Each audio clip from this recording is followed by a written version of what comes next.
The Lord be with you. A reading from the Holy Gospel according to Luke. Someone in the crowd said to Jesus, "Teacher, tell my brother to give me my share of our inheritance."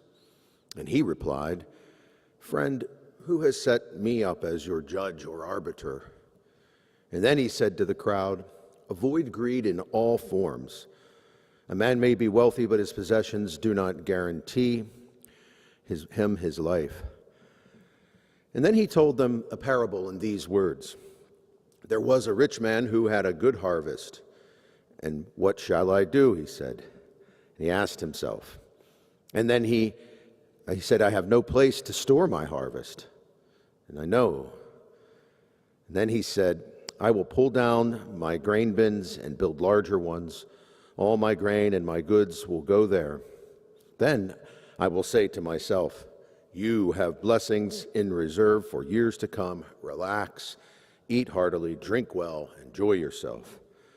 But God said to him, "You fool, this very night your life shall be required of you. To whom will all of this piled up wealth go?" And then that is the way it works.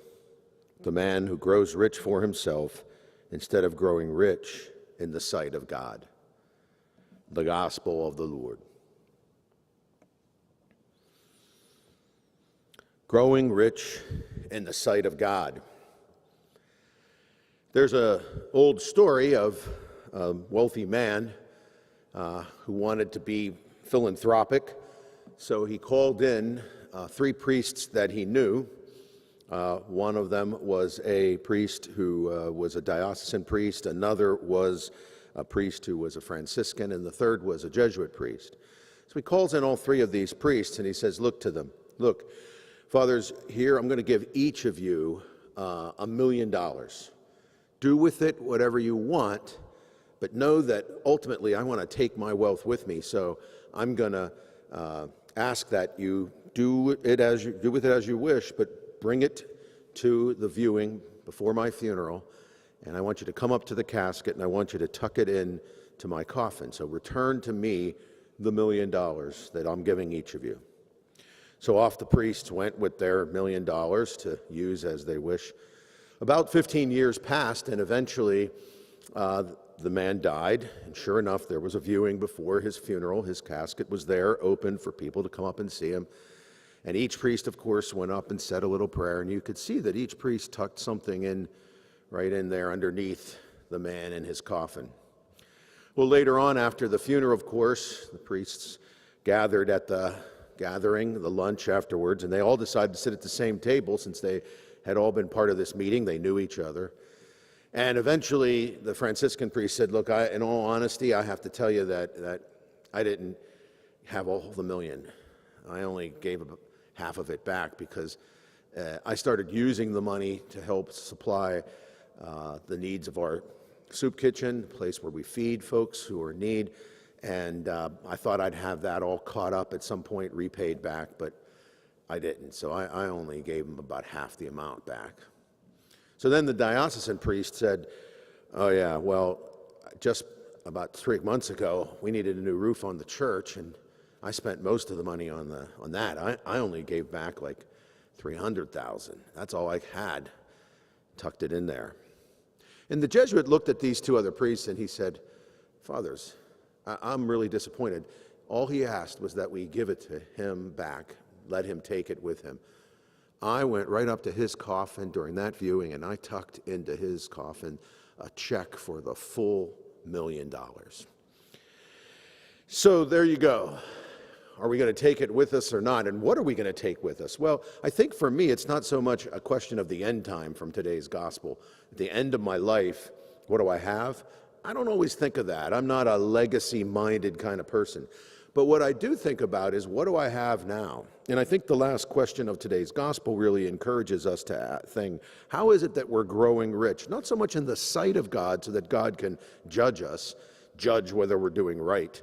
Because I think that's really something that is much deeper than imagining a judging God giving me a review.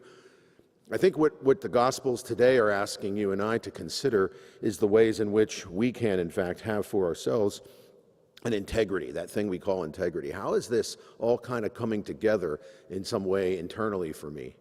And we can see plenty of examples of people who lack that integrity, who have a brokenness in them, and they have therefore a lack of a capacity to be generous, to be open-hearted. We see it among our own leaders. In fact, it's really horrific, and there's a way in which they're not. There's something that holds them back from being fully human, really.